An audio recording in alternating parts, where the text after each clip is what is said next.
I got notes for y'all today. I have notes for you all today. Hop in, hop in, hop in. Say hi. Let me know who you are. Let me know where you are watching from.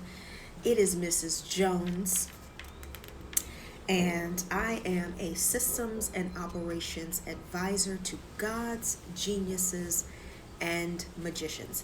And by that, I simply mean to those of you who are the absolute best of the best of the best at what you do. Okay? We'll talk about that a little bit more. Talk a little bit more about what that means in another conversation, but um, I got notes for you today. I have notes for you today because this is really really important. So here's the thing. You do not need another tool. I'm going to say it again. Hey Desiree, how are you, beautiful? You do not need another tool. Now, I know it may sound a little bit weird, especially coming from someone like me who is all about tools, who is all about systems, who is all about apps, who is all about technology. But it's the truth. It's the truth. You don't need another tool. What you need is clarity. You don't need another tool. What you need is clarity. I saw an interview the other day, or I read an interview the other day, and his name was Joshua Zirkle. He is like the head of global engagement for Asana. So if you're not sure what Asana is a productivity tool. You can use it to manage your projects. You could use it as a CRM. You could use it as an onboarding tool if you have a small team. But it's basically a productivity tool. And he made a comment, and I'm going to paraphrase it a bit, but it basically he said, you cannot app your way out of the challenges that you are experiencing in your company. Okay? That's not what he said word for word, but I'm paraphrasing it and adding my own words to it, my own interpretation of what he said, if you will. You cannot app your way. Let me be very clear. You cannot app your way out of confusion. You cannot app your way out of indecisiveness. You cannot app your way out of not having a clear vision. You cannot app your way out of not having streamlined processes. Okay? You cannot app your way out of the challenges that you are having with your business or the challenges that you're having in your company. And by challenges, I don't mean financial. Right? I'm not talking about, oh, I'm having money problems, this, and this. That's not what I'm talking about. What I'm talking about is maybe your clients aren't having the full experience that you desire for them to have. Maybe there are several balls that are continuously being dropped in your onboarding process between when your client actually signs the contract and how the service is actually delivered. Maybe there is a challenge with onboarding your newest contractors, your newest employees. Maybe there are some things that are missing, some retraining that you're constantly having to do, maybe some things that you're having to repeat. Maybe it's you are at a 6-figure level and you are working to get to a 7-figure level. You're not really sure why there's a barrier, what that barrier is. Or maybe you are at 7 figures and you're wanting to get to 8 figures and you're just not sure what that barrier is. Whatever the challenge is, it's important for you to understand that you cannot app and tool your way out of clarity. And I know that, apps tools, tech, that's like the newest thing, right? Anybody who deals in operations, who deals in consulting, who deals in productivity, is having all of these conversations about the newest app and the greatest tool. And should I use ClickUp, or should I use Asana, or should I use Rike, or should I use Teams, or which suite should I use? Do I go with Monday.com, or do I go with Zoho? Am I looking at colors? Am I looking at transitions? Like what are all of these things that I'm looking at here in these different tools? And while I understand that tools are important, okay, it's important for you to understand that it's not the tool that creates the experience. It is the person whose hands the tool is in. It's the hands that hold the tool that create the experience. I'm going to say that again. It is not the tool that creates the experience. It is the hands that hold the tool that create the experience. So now I'm going to ask you a question. Would you, if you are on a battlefield, okay, if you were on a battlefield, would you want the latest, who would you rather have on your military team? A fool with the latest machine gun, or a master with a spoon? I'll ask that question again. If you are in a battle, who would you rather have on your military team? The fool with the latest machine gun, or the master with a spoon? Okay. Now, if you are so tool focused,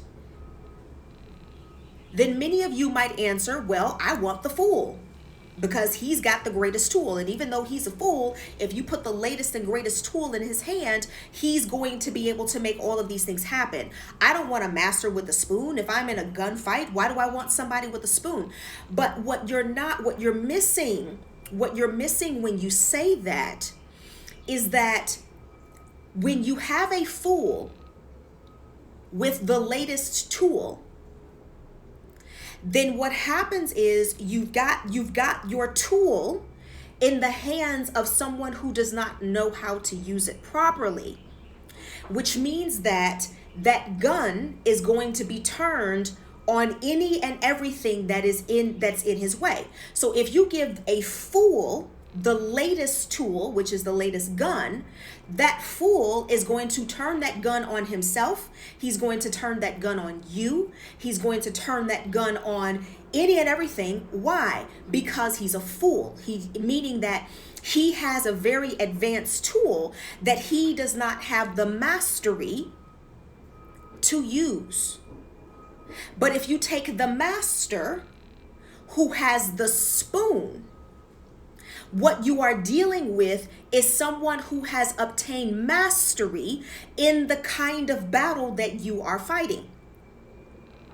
And so because this person has obtained mastery, it doesn't matter if they have the latest tool, if he has the latest tool, or if all he has is a spoon. He is going to be a greater asset to your military team than someone who is a fool with the latest and greatest machine gun.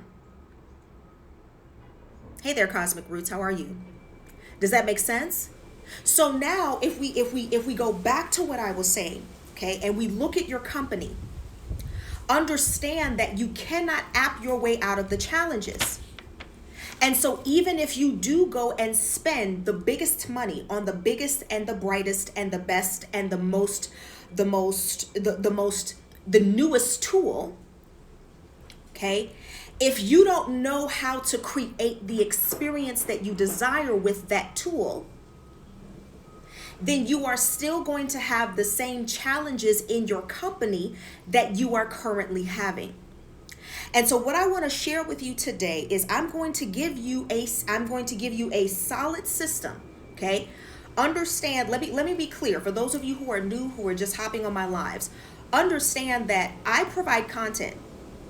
When you come on one of my live videos or when you watch one of my videos, you can be sure that it's time to take out a notebook, because I am going to give you something that you can actually take and walk away with and implement right now. So that's what I'm about to give you. I'm about to give you a system that you can take to the bank right now, that you can utilize to determine whether or not you actually need another tool. Okay? Let me tell you why this is important. So if you have not read the Anatomy of Work report, okay, so Asana has put out an Anatomy of Work report. And by the way, let me go ahead and say this: I am not I'm not an affiliate of Asana. I'm not a brand whatever of Asana. I just happen to be doing the research on what it is that I do, and these are the things that came up. So I just want to be very clear about that. But in Asana's latest report, the Anatomy of Work for 2021, in that report, they said that according to their research, Americans switched between 13 apps an average of 30 times per day to do their operations. So when you're looking at people who are running these companies, what they're telling you is the employees or the contractors had to maneuver through an average of 13 apps per interaction at a minimum of 30 times per day. Now think about that. Think about if the people on your team have to maneuver through 13 different apps, a minimum of 30 times per day, to be able to deliver the experience that you want to deliver to your clients. Is that the most efficient way to do this? Is that going to be the best way to do this? And what I would say is that for most of you, it is not. So I'm going to say this again. You cannot app and tool your way out of the challenges that you are having with your company. You cannot tool and app your way out of indecisiveness. You cannot tool and app your way out of confusion. You cannot tool and app your way out of having a clear vision for your company and the experience that you want your clients to have, or the experience that you want your team members to have. So I'm about to give you a clear system that you can take to the bank right now. Okay, ready? Let's go. All right. So before you can decide if you need new tools, okay, if you need another tool for your business, or for those of you who may not be using any productivity tools or any of the more sophisticated tools, before you can decide which tools you want to use in your business, you want to have a clear and concise vision for at least 3 parts of how this is going to work: for the onboarding, for the ongoing support, okay, ongoing support. If you have a team, for the training, so this is a 4th part. So it's 3 parts. If this is going to be client facing, it's 4 parts if this is going to be team facing. Okay, so you need to have a clear and concise vision for the onboarding, the ongoing support, the training for your staff, team, employees, contractors, whoever they are, and for the offboarding process.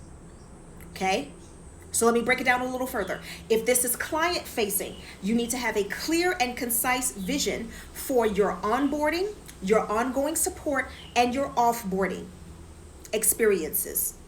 If this is a team-facing experience that you're creating, you need to have a clear and concise vision for the onboarding, the ongoing support, the training, and the offboarding. Okay? So now I'm going to show you what questions you need to ask yourself in order to create that. Okay? So for your onboarding experience, you need to ask yourself, the first question you need to ask yourself is, what kind of experience do I want? If it's client facing, my clients to have. If it's team facing, my team to have. Okay? If I am a luxury brand, What that means is I need to provide a luxury experience. What does a luxury experience for my clients look like? What does a luxury experience for my team look like? Okay? When they come to my website, what do I want them to feel? What do I want them to see? How many buttons do I want them to click between finding out the information that they need, looking at the proposal, signing the contract, and paying the invoice? What kind of experience do I want my potential team members to have, and how many buttons do they need to click from learning about my company, learning about our values, completing the application, and having the interview and accepting their offer? What do I want that experience to look like? Okay, if I sell sports products, or if I'm a sports agent, okay, what kind of experience do I want my athletes to have when they are making a decision about whether or not they're going to be signing with me?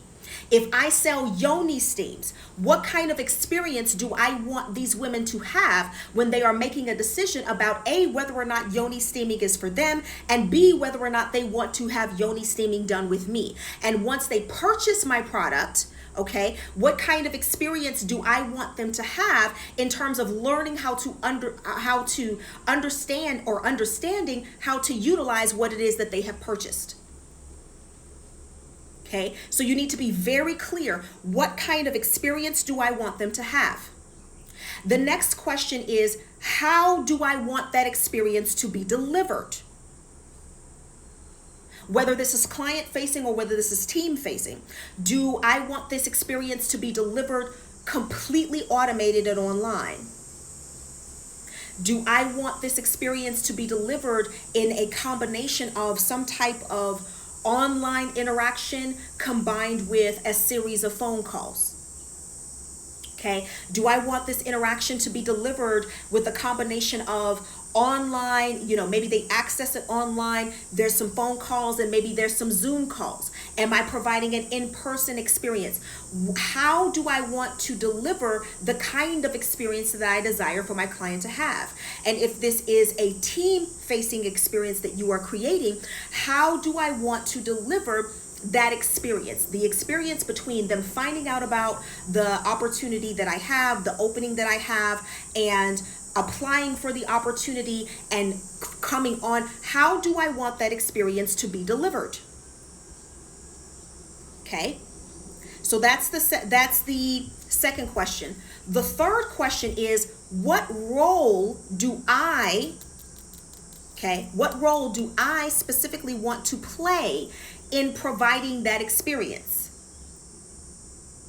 Okay, so if we use let's use our company for example. All right, one of the services that we offer is strategy sessions. All right. Okay, so when I think about the role in this process, in this experience that I desire to play in that strategy session, my role, I come in as an advisor, I come in as a consultant, I come in to help streamline, I come in to help organize. That's the role that I want to play. I do not want to play the role of, hey, have you signed the contract yet? Hey, have you looked at the proposal yet? Hey, let me, have you paid your invoice yet? That's not the role that I want to play.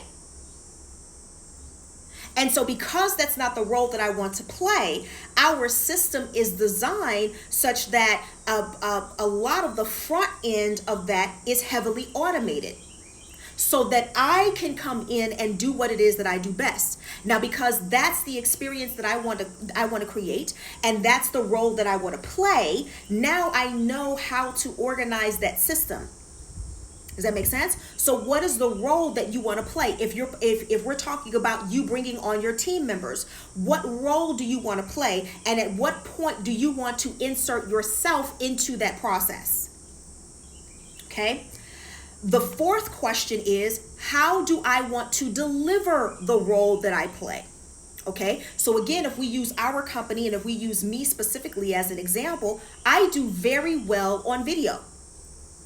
Okay, I do very well on video for strategy, and I do very well on audio for coaching.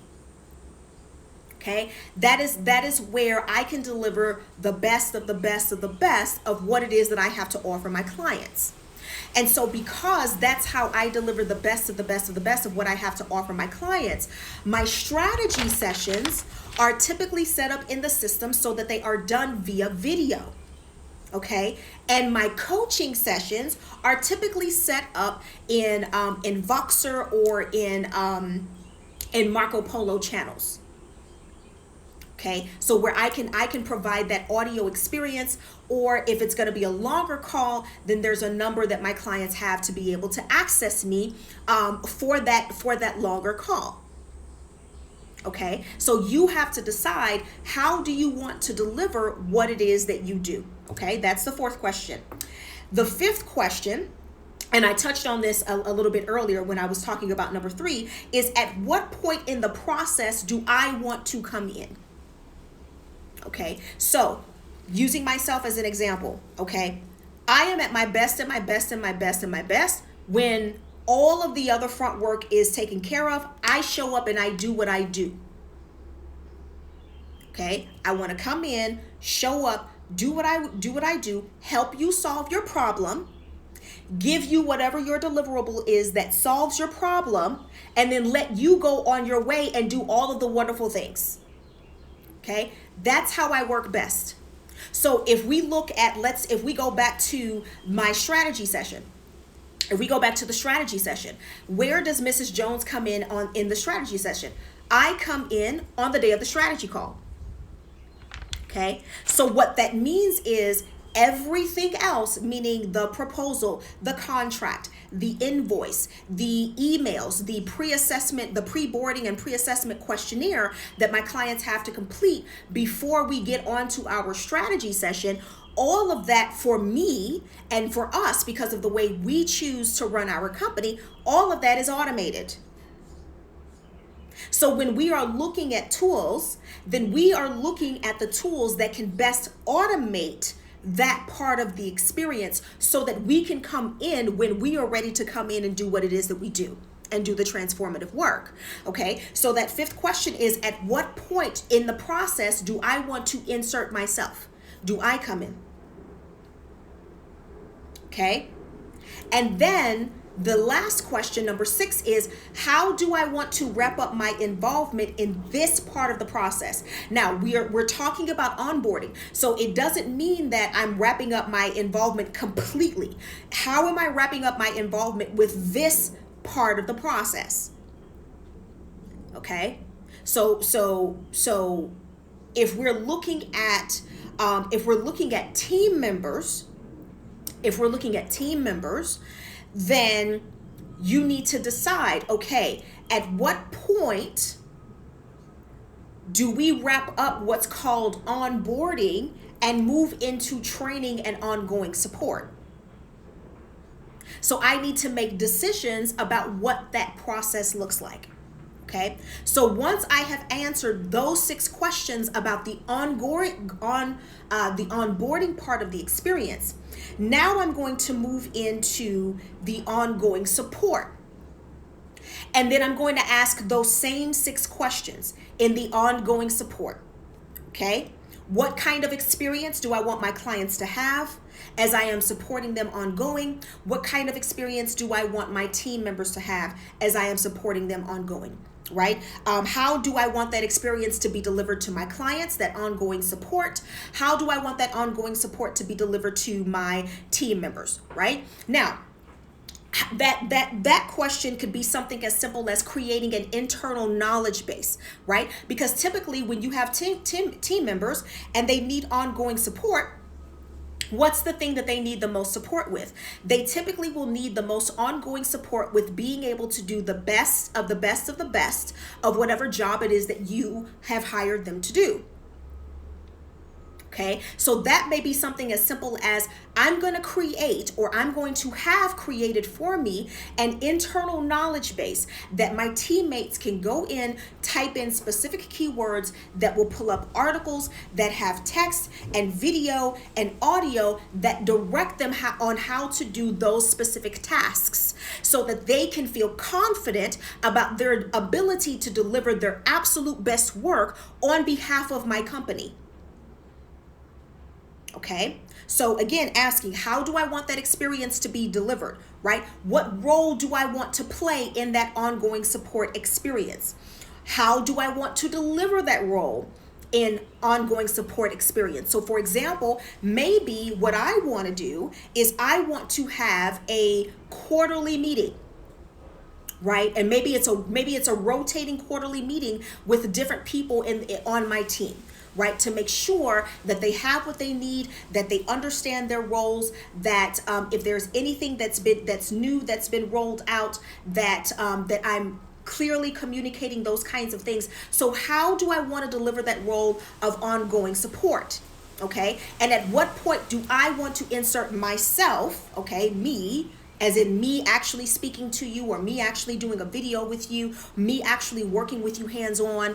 How do I want how do I want to deliver that?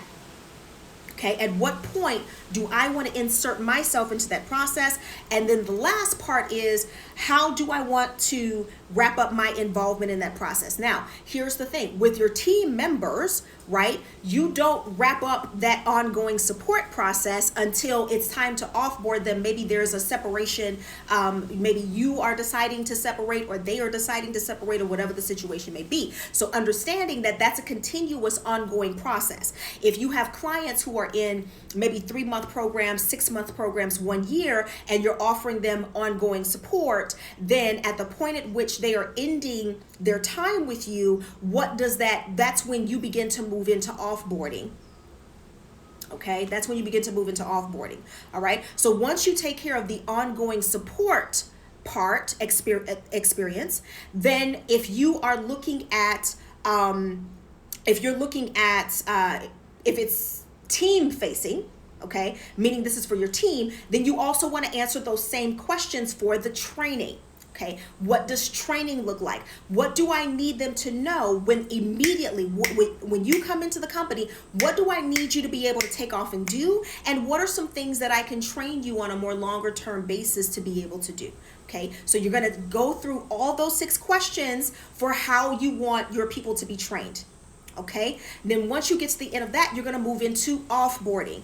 If I have a client who is at the end of their contract, at the end of their agreement, and maybe we're not moving forward, or maybe we are complete at this time, what does that offboarding process look like? If I have a team member that maybe I need to terminate, or maybe they decide that they want to move on to another career, or maybe they're still with my company, but they're moving from one department to another department, or they're being promoted. I still need to offboard them from their current position and then onboard them into their new position, right? And then I need to bring someone else to onboard them into that person's old position. So what does the offboarding process look like? Okay, what does that transfer of knowledge look like? Now, with the offboarding process, okay, I'm going to add a 7th question. And the 7th question is, what does the transfer of knowledge look like? Okay, how am I going to make sure that if this person is on my team and they're moving from one position to another position, how are they going to transfer the knowledge that they had in this position to the person who's coming to fill that position? Right? And then how am I going to make sure that they have the knowledge that's necessary to move into their new position? Or if it's a complete separation, then I still need that transfer of knowledge. How am I going to be able to make sure that I have the knowledge that's in their head with regard to what they did in my company, okay, and make sure that that's available for the next person who's coming in to do that position? If it's for my client, how am I going to transfer, right, the knowledge of what they need to do moving forward. Are we going to be working together again in the future? Maybe if you need me 2 years from now, here's how you contact me. Here's how you access me. Do they still have access to all of the training materials that you created for them while they were in your program? Okay, here's what that looks like. Here's the logins. Here's the accesses. So you need to add that seventh question, which is, how am I going to make sure that the knowledge is transferred and that we are very clean and very clear once we are complete with that separation? Okay, so there you have it. Now, once you have done all of that, okay, we're still going. That was just the first part.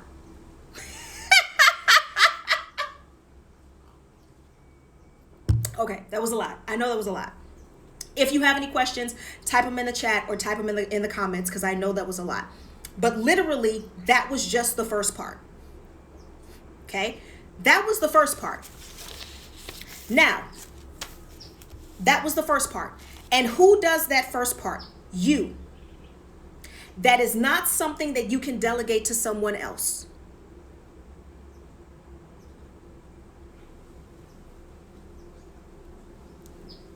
We'll have that conversation at another time. Now, since we're here, let me be clear. Okay, I know that there are some of you that are building companies, and the purpose of you building the company is so that you can sell it. And so what you are looking to do is you're looking to delegate as much as possible so that you can be completely hands off with the business, so that when it's time for you to sell it, you can sell it. I totally get it. You are not who I'm talking to. Okay? All right? So I just wanted to make that very clear. For those of you who are not in that position, that first part that I just outlined, yeah, you do that. You don't delegate that. Okay? Now, the second part of this is, once you have all of that outlined, now what you need to do is you need to sit down and strategize with one of these people. Either your chief officer, your chief operations officer, okay, so your COO. If you don't have a COO, then your operations manager. If you do not have an operations manager, then you need to sit down with your consultant, your operations consultant, or your operations advisor. Okay, your operations consultant or your operations advisor. Now, let me go ahead and insert something here very quickly. And what is today's date? Today is Friday, July 23rd, 2021. Okay. I know that there are a lot of director of operations programs where people can get certified and become directors of operations for different companies. Let me tell you why I don't believe that when you're looking at creating a long-term sustainable company that's legendary, that is leaving a legacy, I do not believe that hiring a director of operations is going to be what is best. Why do I say that? Because when you hire a director of operations, essentially what you are hiring is for someone to be a strategic partner in your company. When someone is a director of operations, they have a lot more access to different parts of your company than an operations consultant or an operations advisor would. Now, what you have to understand about someone who is certified as a director of operations is that they are certified to work and they work with more than one company. Okay, there's a video that I did, and I believe it's both on my YouTube as well as here on Instagram, where I actually break down exactly what an operations manager's role is. Okay, and when you listen to that video, when you watch that video, you will find that when you look at the responsibilities of your COO or your operations manager or someone who you are bringing on to your company, okay? Whether they bringing them on as a permanent or a temporary employee, if you will, right? Because some of you have people who you say they're contractors, but when we really sit down and look at your business, they're really employees. That's a whole other conversation in and of itself. But essentially, when you're bringing this person on as an employee into your business, when you look at the responsibilities and you look at the type of strategic partnership that's required, this person is not going to be able to give you the best of the best of the best of the best and be totally loyal and committed to your company if they are if they are the director of operations for 3 companies at a time. It's not possible. They're not going to be able to do it, not at the level that is going to be required for you to create a legendary enterprise. I said what I said, what I said, what I said, and if you don't agree, just feel free to leave the video. I don't need to hear about it in the comments. I don't need to hear about it in, in an email. Like, just feel free to go ahead and click off this video now. I said what I said. Okay, so if you do not have a COO or an operations manager, then you should have an operations consultant or an operations advisor that you can reach out to when you need these kinds of things done. Okay, so you're going to take all of that stuff, all of that information from part 1, and you're going to sit down and strategize with either your COO, your operations management manager, or your operations consultant or advisor. Okay, and what are you gonna do? Okay, when you're strategizing, your COO, your ops manager, your operations advisor is going to help you clean up your vision. Okay, understand that when you're doing the first part, the purpose of that first part is not to perfect it right then, right? You can literally pull out a notebook. I have a notebook, and if you see the way that I outline things in this notebook, I like to do bullets. I like to do checklists. I actually went over this in another Instagram video. I do these kind of, flow charts. It's not the purpose of that.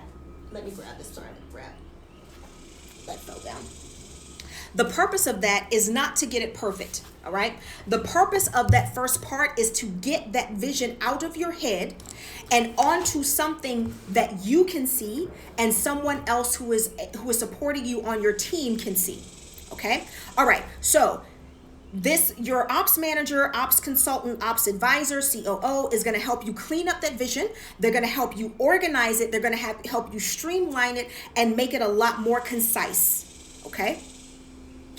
Once you do that, then either you or your COO, ops manager, or operations consultant advisor is going to look at the current tools that you have and determine whether or not you can seamlessly create that experience or those experiences with the tools that you have.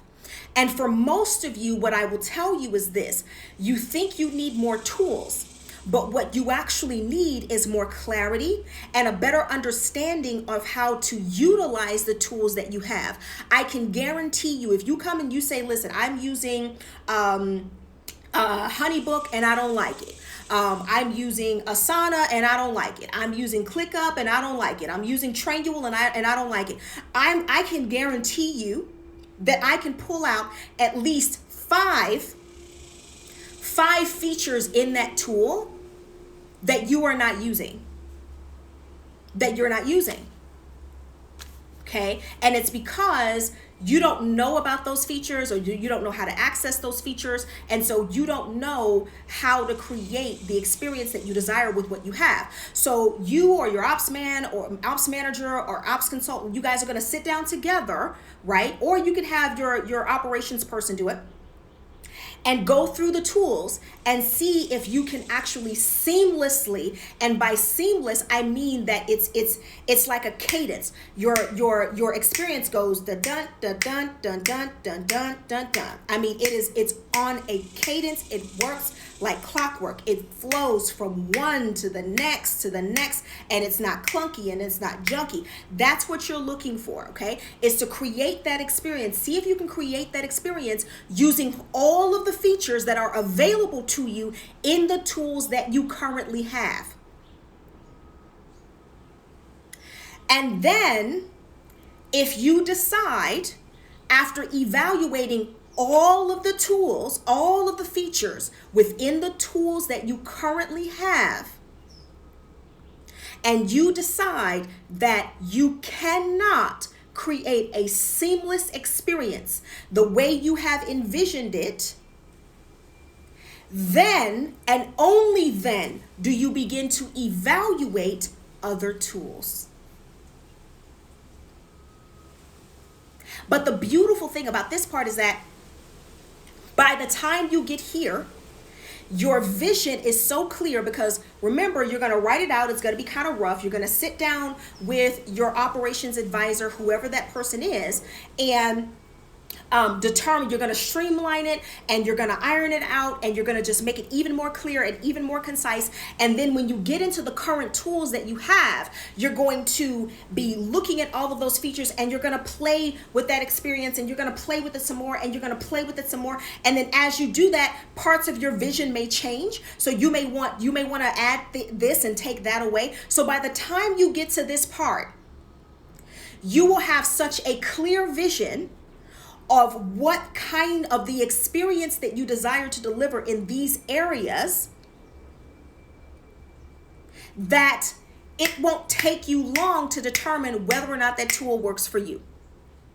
So if you're evaluating the tool, if your operations advisor is evaluating the tool, whether you're evaluating it, watching YouTube videos online or reading the blogs, or maybe I know a lot of times, I believe like with Zoho and Monday.com, they'll actually have their salespeople and their implementation people call you and kind of walk you through the process. So it's however it is, however that happens for you, you will be so clear about what it is that you want to deliver. You're going to know what kinds of questions to ask when you're looking at these different tools. If you're sitting down with a sales representative or an implementation architect, you're going to know what questions to ask. You're going to know how to tell whether or not what they're offering you is going to help you deliver the experience that you're looking for. You'll be able to quickly determine which tools you need to use. You'll be able to go in, quickly create your experience, because you already know what that experience is going to look like. And the deployment is going to be super simple, super easy, super quick. Now, easy, simple, quick is relative, but anything that's easier, simpler, and quicker than what you're doing now that creates a more elevated experience for your team and your clients is going to be of benefit to you. Okay, so this is really how you determine whether or not you need new tools, right? But it begins with you having a clear and concise vision for the experience that you desire to create in each step of the process. So if you have any questions, drop those questions down in the comments below. I'd love to read them and answer them. If I can answer them directly in the comments, I will. If I need to create another video to answer those questions, I will do that as well. Okay? So I want you to take that system and use it. Take that system and use it to determine whether or not you actually need new tools. Okay? Now, if you are in a space where you're like, listen, I'm looking at these experiences that I want my clients to have, or my team to have, and I don't know, like I don't even know what I want it to look like, or I kind of have an idea of what I want it to look like, but when you start talking about tools, I don't know what I'm talking about. What I want you to do is I want you to click the link in my bio, and I want you to schedule a clarity call. During the clarity call, we are going to create a clear and concise vision for what you want this experience to be. Okay, I'm going to do another video at another time. Many of you are trying to move right into strategy, not understanding that you cannot move into strategy if you don't have clarity. That's a whole other conversation in and of itself, and I will have that conversation with you all on another day. So if you desire that clarity and you're just like, listen, I kind of have an idea of what I want that experience to look like, but I just don't know how to map it out, then I want you to go to the link in my bio and schedule a clarity session.